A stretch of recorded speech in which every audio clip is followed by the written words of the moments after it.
स्मृति आपके हृदय के सारे राग, सारे दोष नष्ट कर देगी। श्री उद्धव जी महाराज ब्रज गोपियों के लिए अहो आश्चर्यम, अहो आश्चर्य की बात है, ये गृह कार्य में लगी हुई गोपीजन, गृहस्थ भेष में ये लगी हुई गोपीजन, ऐसी ऊंची स्थिति, इनका मन वासुदेवे भगवती प्रभु श्री कृष्ण में इस कोटि का लगा हुआ है। वाह कोई शुद्धि नहीं, यंत्रवत गृहस्थ की चेष्टाएं हो रही हैं। ओहो आश्चर्य की बात है, प्रभु श्री कृष्ण में ऐसा इन्होंने मन लगाया है, ऐसी गोपियों की स्थिति है कि ये पूर्ण है, ये कृतार्थ हो गई है। इनकी ऐसी स्थिति है कि सर्व लोग इनके चरणों में प्रणाम करे, पूजन करे, ये विश्व वंदनीय हो गई हैं गोपियां। क्यों?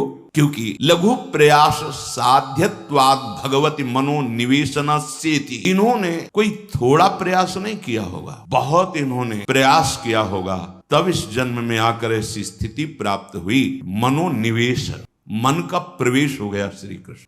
समस्त योग साधनों का फल भी यही है कि तुम्हारा मन प्रभु की याद में अहो अहो बार बार आश्चर्य है, आश्चर्य है। तीनों लोक पावन हो रहे इन गोपी जनों के जस में, जो वाणी से गान करती हैं, जो भूमिका स्पर्श करती हैं, सब लोक के लोक पावन हो रहे, इनकी चरण रज की वंदना है।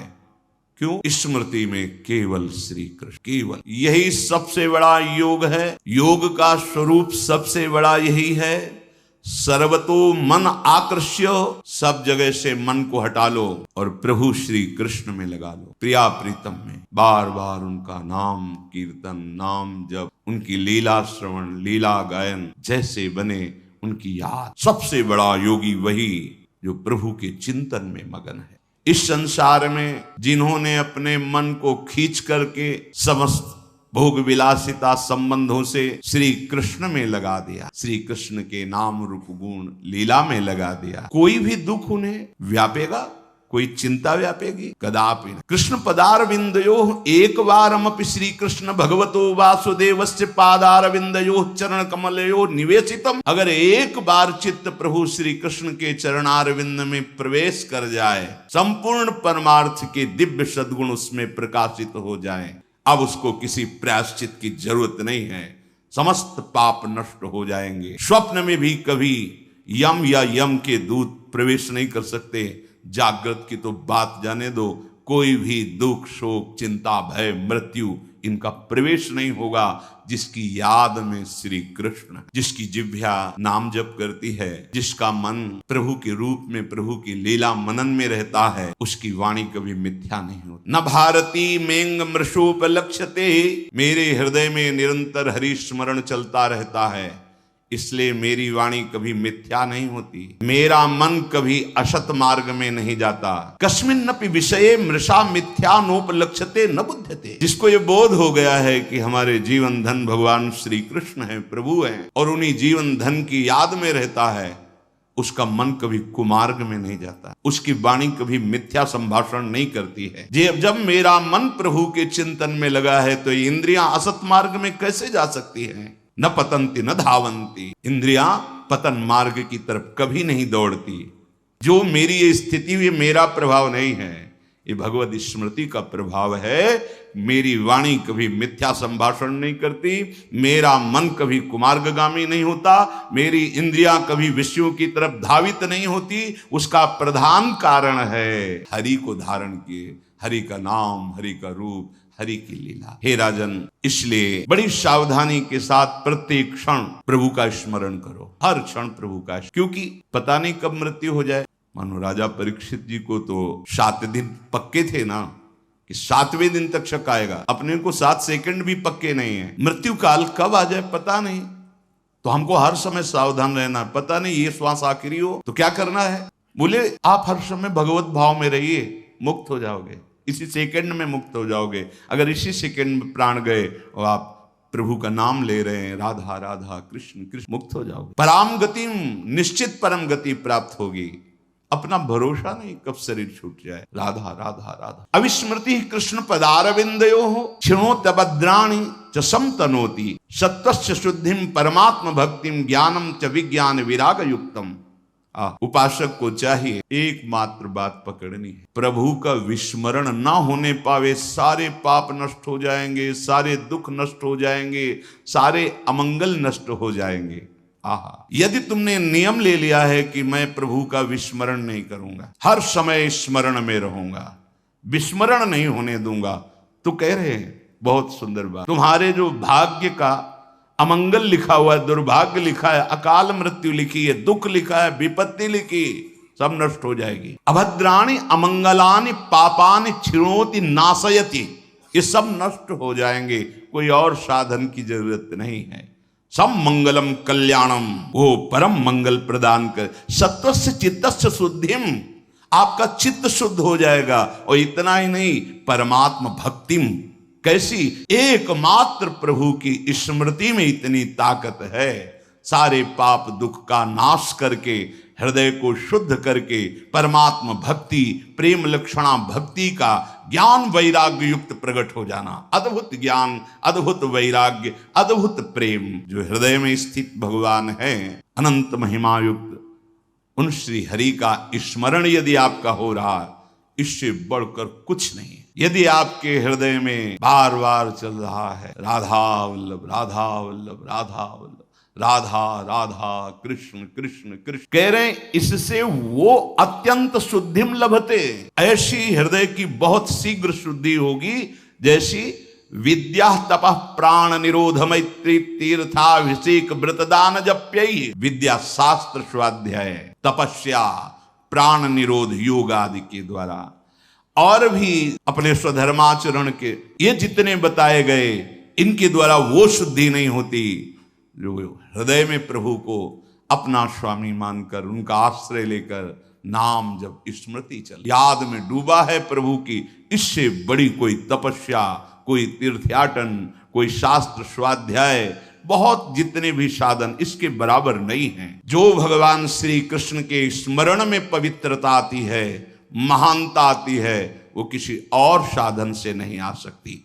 उपासक को चाहिए कहीं और दूसरी जगह नहीं, यही बैठे हैं। वैसे भी सिद्धांत में वर्णन है, चित्त के अधिष्ठात्र भगवान वासुदेव श्री कृष्ण ही हैं और सबके हृदय में वो बैठे हैं। आपका कार्य है चिंतितः, उनका चिंतन करो जो तुम्हारे हृदय में ही विराजमान है। जो द्रव्य दोष है, पदार्थ दोष है, स्थान दोष है, व्यक्ति दोष है, वो आप पर प्रभाव नहीं डाल पाएगा। बहुत सुंदर, क्या कह रहे हैं, तुम्हारे हृदय में भगवान पुरुषोत्तम विराजमान है। क्या करो, चिंतितः सन पुंसाम, अगर उनका सतत चिंतन कर रहे हो तो कोई द्रव्य, कोई देश, कोई स्थान, कोई वस्तु, कोई व्यक्ति तुम्हारे को विक्षेप नहीं पहुंचा सकता। अगर निरंतर स्मरण चल रहा है तो कोई प्रभाव नहीं डाल, शास्त्र प्रमाण कोई, क्योंकि उनका चिंतन हो रहा है, वही हृदय में बैठे हैं, सब दोष हरते रहेंगे, कोई दोष आप पर प्रभाव नहीं डाल पाएगा। आप तभी दोष युक्त होते जब भगवान को भूल जाते हैं, क्योंकि उत्पत्ति ही ऐसा, सब कुछ प्रकट उन्हीं से हुआ, वही बने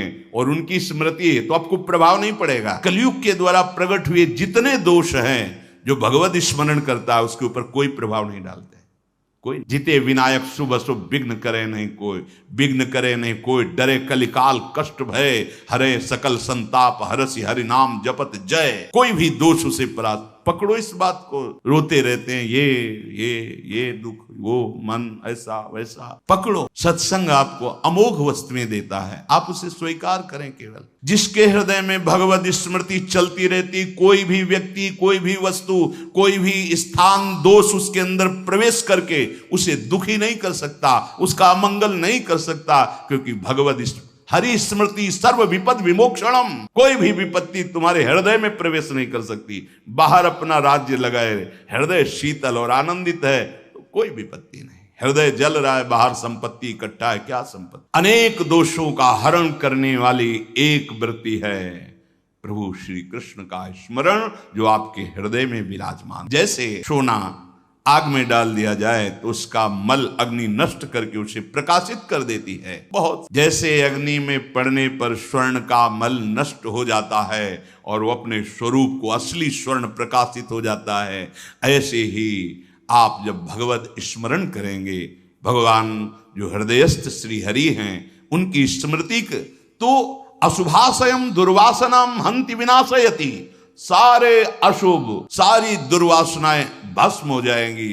जैसे अग्नि में पड़ने पर स्वर्ण का मल नष्ट हो जाता है, ऐसे भगवत स्मृति समस्त दोषों का नाश कर देती है। एकदम सहज सरल बात। हृदय से प्रभु की स्मृति ना छूटे, आप देख लीजिए आप कितनी ऊंचाई पर चढ़ते चले जाएंगे। जो प्रभु के निज जन हैं वो कैसे होते हैं? श्री कृष्ण आसक्त मानसाः, उनकी आसक्ति का विषय प्रभु होते हैं। उनकी क्या स्थिति होती है? यदि वो लेटे हुए हैं, सोए हुए हैं तो प्रभु में, बैठे हुए हैं तो प्रभु में, चलते हुए हैं तो वो प्रभु में, बातचीत कर रहे हैं तो वो प्रभु में, क्रीड़ा स्नानादिषु, क्रीड़ा खेल रहे हैं तो प्रभु में, स्नान आदि कर रहे हैं तो प्रभु में, उठते बैठते चलते फिरते सोते खाते पीते हर समय प्रभु का। देखो आप इसमें हो। जब हम वार्ता करें तो सबसे पहले नाम लें राधा, फिर प्रभु संबंध से वार्ता। अगर व्यवहार की भी वार्ता है तो ध्यान रखें कि हम प्रभु की आज्ञा पालन करने के लिए व्यवहार कार्य कर रहे हैं, इसलिए उसकी वार्ता और वो कार्य भी प्रभु को समर्पित। प्रभु से एक क्षण विलग न रहें। यदि मुक्त होना है, भगवत प्रेम प्राप्त करना है, दुर्वासना का नाश करना है, इसमें आना पड़ेगा। शयन में है या आसनम, बैठे हुए हैं या अटनम भ्रमण में है, आलापह या बोलने में है, क्रीडनम क्रीड़ा में है, स्नानम स्नान कर रहे हैं, असनम भोजन कर रहे हैं, उसी समय खास बात बता रहे हैं। इन सब चेष्टाओं में जब आप भगवत स्मरण कर रहे होते हैं तो कोई भी इंद्रिय किसी भी विषय में आपको फंसा नहीं पाएगी। पीछे भी वर्णन किया, जैसे आपके अंदर कोई विकार वेदना चल रही, आप राधा राधा राधा राधा राधा राधा, वो आपको ताप पहुंचा रही पर फंसा नहीं पाएगी, और ताप दुर्वासनाओं को भस्म करता जाएगा, आप ऊपर उठते चले जाएंगे। तो सोने बैठने चलने फिरने बातचीत करने नहाने धोने खाने पीने आदि कार्यों में भी भगवत स्मृति एक तार चलनी चाहिए। फिर क्या होगा? फिर शरीर शुद्ध नहीं रहेगी, स्वयं परमात्म शक्ति से सारी चेष्टाएं होती रहेंगी यथावत, और आप प्रभु में मगन रहेंगे। यंत्रवत शरीर की क्रियाएं होंगी। अभी हम अभिमान पूर्वक कर्ता भाव से कर रहे हैं। इस कर्ता भाव के नाश करने को बहुत सुंदर उपाय बता रहे। उठते बैठते चलते फिरते खाते पीते हर चेष्टा में प्रभु का स्मरण चल रहा है। ये स्मरण क्या करेगा? किसी भी जगह बंधने नहीं देगा आपको, कोई भी वस्तु व्यक्ति स्थान आपको बांध नहीं पाएगा। और फिर क्या होगा? धीरे धीरे देह राग नष्ट हो जाएगा। तो देह का कार्य कैसे चलेगा? भगवान स्वयं चलाए। यंत्रवत कार्य वैसे ही होगा जैसे होना चाहिए, पर आप कर्ता नहीं होंगे, कर्ता स्मृति में डूब चुका है। ऐसे जो अकिंचन है, किसी से कोई चाह नहीं, प्रभु के सिवा उनको कोई संपत्ति भाव ही नहीं है। एकमात्र हमारी संपत्ति प्रभु। अकिंचन का तात्पर्य दरिद्र नहीं होता कि फटे पुराने कपड़े पहने दरिद्र है तो उसे कहा जाए अकिंचन, नहीं। जिसके हृदय में किंचन मात्र भी प्रभु के सिवा किसी की सत्ता नहीं है, जिसके हृदय में इस लोक का साक्षात्कार हो गया है, मत्तः परतरम नान्यत किंचिदस्ति धनंजय, वही अकिंचन है। किंचन मात्र प्रभु के सिवा कोई महत्व बुद्धि नहीं, कोई संपत्ति बुद्धि नहीं, कोई सुख बुद्धि नहीं, अन्य वही अकिंचन कहा।